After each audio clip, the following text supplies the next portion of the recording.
사람의 운명이라는 건 어떤 것인가? 사람의 운명은 어머니 뱃속과 태어날 때 이미 정해질 것이고, 그래서 착하지만 운명은 흉한 경우도 있고요. 성품이 매우 흉악하고 정말 좋지 않지만 아주 잘 사는 경우가 있습니다. 이 세상에는 모든 생물들이 자연의 기후 순환에 의해서 생장과 사멸을 하는 것인데, 사람은 태아로부터 모태로부터 그 기를 받아서 그 성정이 이루어진다. 그래서 현명한 죄의 여부는 부모의 뱃속에 있을 때, 모체에 있을 때 결정된다. 그래서 어머니의 마음과 생각이 바르지 않으면 그 기를 받고 태어난 자식의 성질이 난폭하거나 선하지 않으면 인물도 추악하다고 합니다. 그래서 운명을 결정하는 것에 5가지 요소가 있다 합니다. 그 중에 첫째는 환경입니다. 환경이 그 사람의 어느 사람에게 영향을 미치는 프로테이지로 따지면 운명을 100으로 놓고 볼 때 약 30% 정도의 영향이 있는 것인데, 환경이라는 건 보고 자기 자신이 태어나는 것이죠. 위물인 그 생물도 마찬가지죠. 양지 바른 좋은 토양에 자리 잡고 태어나는 그곳에서 자란 나무는 건강하게 잘 자라고 태풍도 비바람에도 잘 견디죠. 그래서 결국 동량지목으로서 잘 쓰여질 것인데, 또 거기에 떨구어진 씨앗은 다시 그와 같이 좋은 환경에서 성장할 것이니, 즉 좋은 집안의 출신은 부귀도 물려받게 되는 것이에요. 그래서 사람의 인생은 똑같습니다. 달리 또 보면 사막과 같은 열악한 환경에서 자기 자신 스스로도 살기도 벅차죠. 외모도 진짜 변변치 않게 됩니다. 그리고 외롭게 살게 되겠죠. 고생스러운 환경에서 살게 되는 겁니다. 그래서 그 중국 고대의 경서 중 하나의 얘기란 책 중에 아이를 임신하는 엄마의 태교법이 있어요.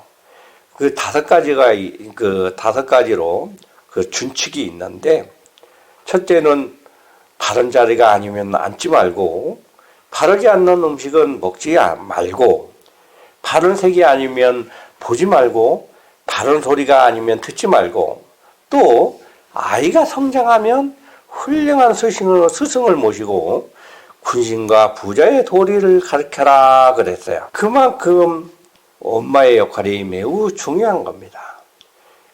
그 엄마는 그 아이를, 자기의 자식을 갈 때는 사랑으로서 기쁜 마음으로 아이를 갖고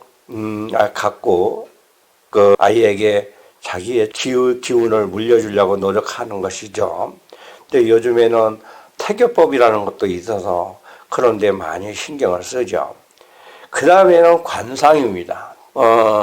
인생의 기름과 화목을 점치는 것 중에 사주팔자를 보아서 역학으로서 보는 것도 있지만, 관상도 상당히 좋은 수법 중에 하나로서 관상을 활용을 했죠. 특히 지금 요즘 그 한국 사람들은 자기 자신의 원래 본 얼굴을 가지고 있는 사람이 거의 없을 정도로 외모지상주의가 돼서 성형수들이 아주 유행이죠.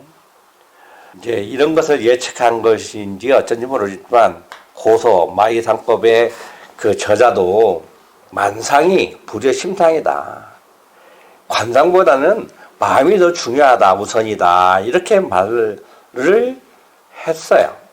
이제 이러한 것을 더 우려한 것이기도 하죠. 근데 관상이 다는 아니다, 이런 뜻이기도 합니다.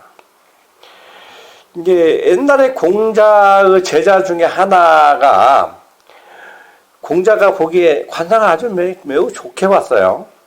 근데 그 녀석이 후에 보니까 그 제자가 출세를 하더니 아주 행실이 형편없는 거예요. 그래서 공자 스스로도 자기 자신이 그 제자를 좋은 관상으로 봤는데 관상이 다가 아니구나. 자기가 잘못 봤다고 후회했다 합니다.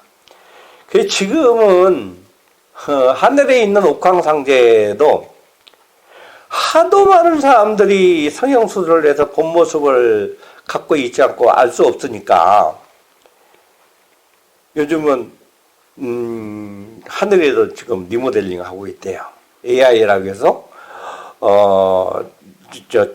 자동인식 기능을 갖춘 컴퓨터로 설치하느라고 리모델링 했다는 그런 말도 있는 것입니다.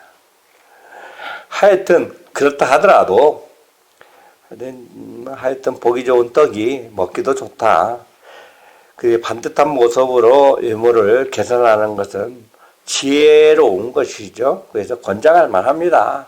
아주 보기 흉하거나 부족한 부분은 크게 문제가 없으면 약간 고쳐서 활용하는 것도 좋은 방법이기도 합니다. 그래서 권장할 만하죠. 자, 오늘은 여기까지 하고 다음 편은 2편으로서 이름이 운명에 미치는 영향과 또 다른 3가지 부분을 살펴보겠습니다. 감사합니다.